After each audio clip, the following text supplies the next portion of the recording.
Police त्यांना सांगतोय त्या मुलांना की परत या एरियात जर दिसलात तर खिशामध्ये तुमच्या काय 5 ग्रॅमची पावडर टाकीन, 50 ग्रॅमची पावडर टाकीन, बरं का. म्हणजे पोलिसांकडे आता पावडर पण मिळायला लागली. पोलीस एजंट आहेत का पावडरवाले? न्यायालयाची परिस्थिती सुद्धा अशी धृतराष्ट्रासारखी झाली का? म्हणजे द्रौपदीने धृतराष्ट्राकडे न्याय मागण्यासारखं झालेलं आहे आता. मधल्या काळामध्ये चंद्रचूड यांनी न्यायालयाच्या न्यायदेवतेच्या डोळ्यावरची पट्टी काढली होती. ती न्यायदेवतेने परत पट्टी बांधली आहे का आणि कशासाठी बांधलेली आहे? आज त्या विद्यार्थ्यांबरोबर इतरही लोक आज या आंदोलनामध्ये आज आलेले आहेत आणि मला असं वाटतं की हा एकूणच सिस्टीमच्या विरोधातला राग आहे. ज्या प्रकारे आज देशामध्ये गोष्टी सुरू आहेत त्याच्याबद्दलचा राग आहे आणि तो राग सगळेजण व्यक्त करतायत. न्यायालयाला कबूतर, कुत्रे यांच्याकडे लक्ष द्यायला वेळ आहे, पण कॉक्रोचकडे लक्ष द्यायला वेळ नाही, हे दुर्भाग्य आहे.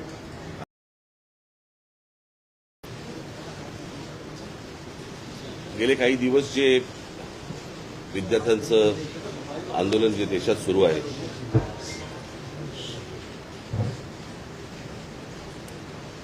आणि ते कशा प्रकारे चिरडण्याचे पण प्रयत्न सुरू आहेत हे देखील आपल्याला समजतंय. खरं तर ते संपूर्ण आंदोलन हे शांततामय पद्धतीने सुरू झालेलं आंदोलन होतं आणि ज्या प्रकारे आज केंद्रातनं ज्या प्रकारचा दबाव त्या मुलांवरती आणला जातोय, मुलींवरती आणला जातोय, त्यांना ज्या प्रकारे मारलं जातंय आणि त्याचे सगळे परिणाम हे संपूर्ण देशभर उमटत आहेत. तसेच ते महाराष्ट्रात देखील उमटत आहेत, तसेच ते मुंबईमध्ये देखील उमटत आहेत. तुम्ही सगळेजण बघताच आहात. खरं तर ही साधी गोष्ट होती. या सगळ्या प्रकरणामध्ये आजपर्यंत भारतीय जनता पक्ष ज्यावेळेला विरोधामध्ये होता, विरोधी पक्षामध्ये ज्यावेळेला होता, त्यावेळेला त्यांनी अनेक मंत्र्यांचे राजीनामे मागितले होते. मला आजही आठवते की त्या रजा अकादमीच्या विरोधात ज्यावेळेला मी मोर्चा काढला होता त्यावेळेला आम्ही मुंबई पोलीस कमिशनरांचा आम्ही राजीनामा मागितला होता, त्यावेळेला अरूप पटनाईकांचा, आणि त्याच्यानंतर त्यांना पदावरनं बाजूला करण्यात आलं होतं काँग्रेसच्या काळात. मुंबईमध्ये ज्या वेळेला ते कसाब वगैरे सगळे आलं, 26/11चं प्रकरण झालं, त्यावेळेला आर पाटील असं म्हणाले होते की बडे बडे शहरों में छोटी छोटी बातें होती रहती है. या एका वाक्यावरनं त्यांना गृहमंत्री पदावरनं काढून टाकण्यात आलं होतं. आणि साधारणपणे पदाची ज्यावेळेला तुम्ही जबाबदारी घेता त्यावेळेला पदामधनं आलेल्या अपयशाची देखील जबाबदारी ही तुम्हीच घेतली पाहिजे. हीच खरी तर मागणी आहे आणि हीच मागणी होती या मुलांची की हे काय पहिल्यांदा नीटचे पेपर फुटले नव्हते. ही मला असं वाटतं तिसरी वेळ आहे. नीट परीक्षा ज्यावेळेला आणल्या त्याच वेळेला आम्ही विरोध केला होता त्या गोष्टीला की असल्या केंद्रीय पद्धतीने तुम्ही या परीक्षा घेऊ नका. पण ते सत्ताच एवढी होती की त्यावेळेला कोणाला ऐकायची त्यांची तयारी नव्हती. आजही नाहीये. आणि आज प्रश्न असा आहे की आज राजीनामा धर्मेंद्र प्रधानांचा मागायला सुरुवात झाली होती, परंतु आता प्रश्न असा आहे की ज्या प्रकारे मुलांना मारलं गेलंय, आता हा प्रश्न प्रधानांपुरता मर्यादित न राहता पंतप्रधानापुरता पुढे गेलेला आहे. आणि त्याच्यामुळे गृह खातं आणि आज पंतप्रधानांनी आज काहीतरी ट्विट केलंय, पण त्या ट्विटला काही अर्थच नाहीये. खरं तर ह्या लोकांना बोलवून जर समजा त्यांच्याशी चर्चा केली असती आणि तो विषय जर नीट समजून घेतला असता तर एवढं प्रकरण पण झालं नसतं. पण मला काही समजतच नाहीये की या सगळ्या गोष्टींचा एक सरकारी सत्तेचा एक जो उद्दामपणा जो आहे हा कशासाठी आहे. म्हणजे हीच गोष्ट आपण मला असं वाटतं की त्या शिखांचं ज्यावेळेला शेतकऱ्यांचं आंदोलन झालं त्यावेळेला देखील कोणाला ते भेटायला तयार नव्हते. ते पण तसंच त्यांनी मोडायचा प्रयत्न केला. मणिपूरच्या वेळेला पण देखील तेच प्रकरण झालं. आता अनेक आंदोलनं ज्यावेळेला होत आहेत, आज ग्रामीण महाराष्ट्रामध्ये अनेक आदिवासींची आंदोलनं होत आहेत, तिकडे लक्ष द्यायला वेळ नाहीये. म्हणजे कसला ही कुठली सत्ता आणि हा कुठला सत्तेचा बाज. ती मुलं असं काय मागत होती बरं? नीटची परीक्षा द्यायला किती कष्ट असतात, किती त्रास त्यांना असतो हे त्या मुलांना विचारा एकदा. माझा एक जुना व्हिडिओ तुम्हाला आठवत असाल, तर मी कुठेतरी तो व्हायरल होताना दिसतोय की ज्यावेळेला मी पंतप्रधानांशी मी बोललो होतो नीटच्या परीक्षेबद्दलच, आणि मी त्यांना त्यावेळेला सांगितलं होतं आज शेतकरी आत्महत्या करतायत, उद्या हे विद्यार्थी आत्महत्या करतील, आणि तेच झालं. आज ही मुलं आत्महत्या करतायत आणि त्यांचा सगळा जो राग आहे आज त्या विद्यार्थ्यांबरोबर इतरही लोक आज या आंदोलनामध्ये आज आलेले आहेत आणि मला असं वाटतं की हा एकूणच सिस्टीमच्या विरोधातला राग आहे. ज्या प्रकारे आज देशामध्ये गोष्टी सुरू आहेत त्याच्याबद्दलचा राग आहे आणि तो राग सगळेजण व्यक्त करतायत. आज प्रत्येक घरामध्ये ज्यांची मुलं नीट परीक्षेला बसलेली नाहीयेत त्या आयांना आणि वडिलांना देखील त्यांना पण त्रास होतोय हे सगळं बघून. आणि आज जी मुलं आज इकडे मोठ्या ज्या अपेक्षेने आज आली, मला असं वाटतं त्याचं पुढे काय करायचं, त्याला कशी वाट करून द्यायची याचाच आम्ही विचार करत होतो. मला असं वाटतं उद्धव आपल्याशी बोलतील. नाही सांग ना. नाही, ते कार्यक्रम जाहीर करून आणि त्याच्यामुळे आम्ही 26 तारखेला आम्ही एक शक्ती प्रदर्शन मोर्चा म्हणा, शक्ती प्रदर्शन म्हणा किंवा काही म्हणा, ह्या मुलांना घेऊन करायचं आम्ही ठरवलेलं आहे की मुंबईसारख्या एका महत्वाच्या, सर्वात महत्वाच्या देशातल्या शहरामध्ये देखील ही सगळी मुलं आणि सगळेजण पालक हे एकत्र येत आहेत आणि आपला राग रोष व्यक्त करतायत. हे मला असं वाटतं केंद्राला देखील कळणं गरजेचं आहे. आणि त्याच्यासाठी म्हणून आम्ही येत्या 26 तारखेला रविवारी येत्या 26 तारखेला आम्ही हा मोर्चा आम्ही काढत आहोत. हा मोर्चा निघेल शिवाजी पार्क, शिवतीर्थावरून हा निघेल आणि हा मोर्चा जाईल सिद्धिविनायकाच्या इकडे. तिथे जाऊन आम्ही देवाला साकडं घालणार आहोत की या सरकारला सुबुद्धी देव, आणि याच्यासाठी म्हणून तिकडे आम्ही त्याची सांगता करणार आहोत. आणि हा आत्ताचा आमचा कार्यक्रम आहे. मला असं वाटतं पुढे मी कालच दिल्लीला जाऊन आलो. माझ्या आधी अमित पण जाऊन आला. आपल्या माध्यमातून ही दृश्य संपूर्ण जग पाहत आहे.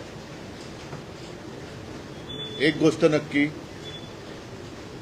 की हा विषय केवळ नीटच्या परीक्षेपुरता मर्यादित नाहीये. कारण ज्या वेळेला मी गेलो, माझ्यासोबत संजय राऊत होते, अनिल देसाई, अरविंद सावंत ही सुद्धा मंडळी होती, खासदार होते. आणि त्या गर्दीमध्ये एक व्यक्ती राजा तिकडे संजयला असं भेटला की त्यांनी विचारलं की आप कहाँ से आए हो. संजयने विचारलं. तो मैं बिहार से आया हूं लेकिन मैं हूं तो मध्य प्रदेश का. तर तो काय विद्यार्थी वाटत नव्हता पण मध्यमवयीन तरुण होता. तर त्याला विचारलं आप क्यों आए हैं. तर त्यांनी सांगितलं की माझा व्यवसाय नीट चाललेला होता, माझी रोटी व्यवस्थित चालू होती, पण नोटबंदीच्या वेळेला माझी पूर्ण उद्योगधंदा, रोजीरोटी उद्ध्वस्त झाली आणि तो राग व्यक्त करायला मी आलेलो आहे. म्हणजे हे एक निमित्त झाले असं म्हणा पाहिजे तर, परंतु हा गेल्या काही वर्षातला राग हा आता उफाळून वरती आलेला आहे.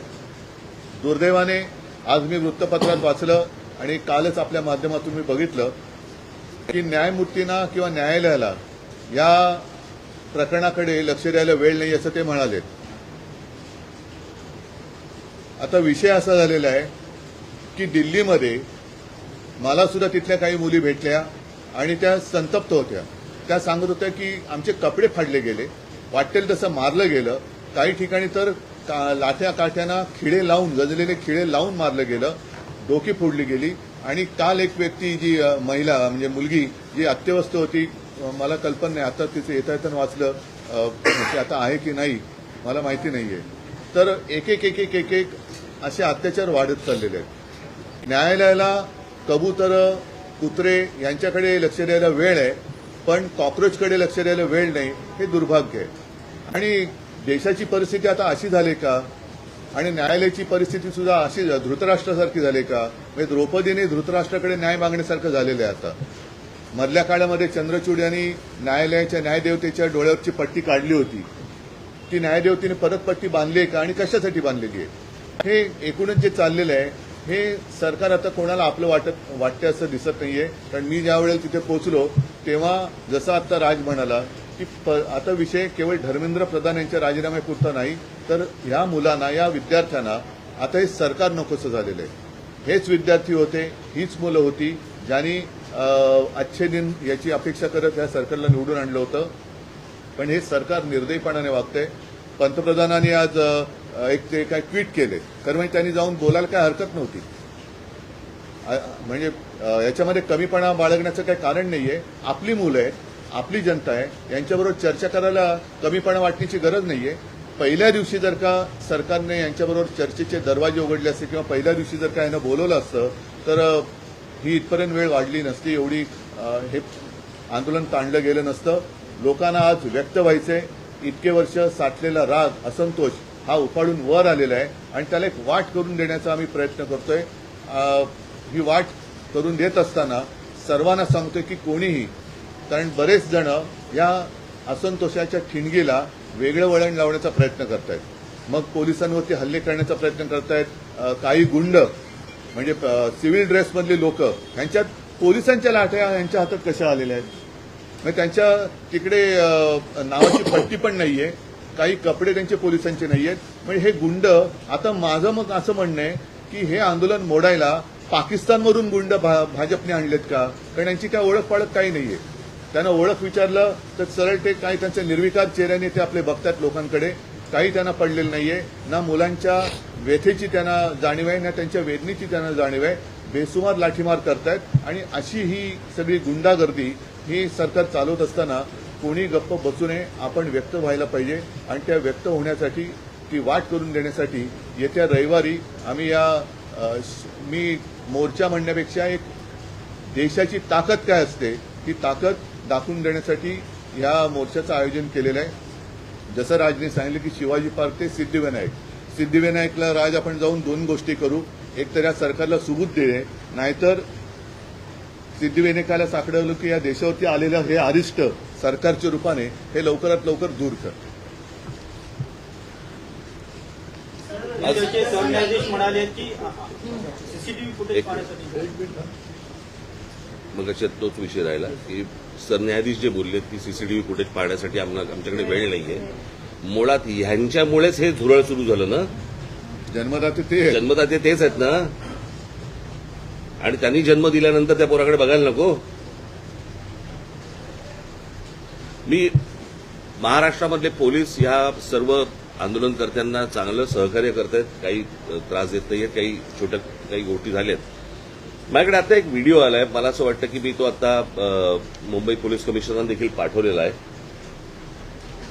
एका टॅक्सीतनं मुलं चालली होती आणि ती मुलं चालली असताना टॅक्सीतनं नाही, पोलिसांच्या गाडीतून आणि तो पोलीस त्यांना सांगतोय त्या मुलांना की परत या एरियात जर दिसलात तर खिशामध्ये तुमच्या काय 5 ग्रॅमची पावडर टाकीन, 50 ग्रॅमची पावडर टाकीन, बरं का. म्हणजे पोलिसांकडे आता पावडर पण मिळायला लागली. पोलीस एजंट आहेत का पावडरवाले? हा पोलीस कोण ड्रग सप्लायर आहे का? हे कुठचे काय चाललंय मला कळतच नाही. मला खरं तर ही इतकी साधी गोष्ट होती. साधी म्हणजे म्हणण्यापेक्षा ही की बाबा पेपर फुटलेत, काय कोण ज्याची जबाबदारी आहे त्यांनी राजीनामा द्यावा आणि जे त्याच्यामध्ये असतील सामील झालेले असतील त्यांना अरेस्ट करावी. ज्या काही गोष्टी करायच्या त्या सगळ्या गोष्टी कराव्यात. परत हे होणार नाही याची शाश्वती द्यावी आणि त्यांच्याशी चर्चा करावी. हे सगळं प्रकरण इथपर्यंत आलंच नसतं.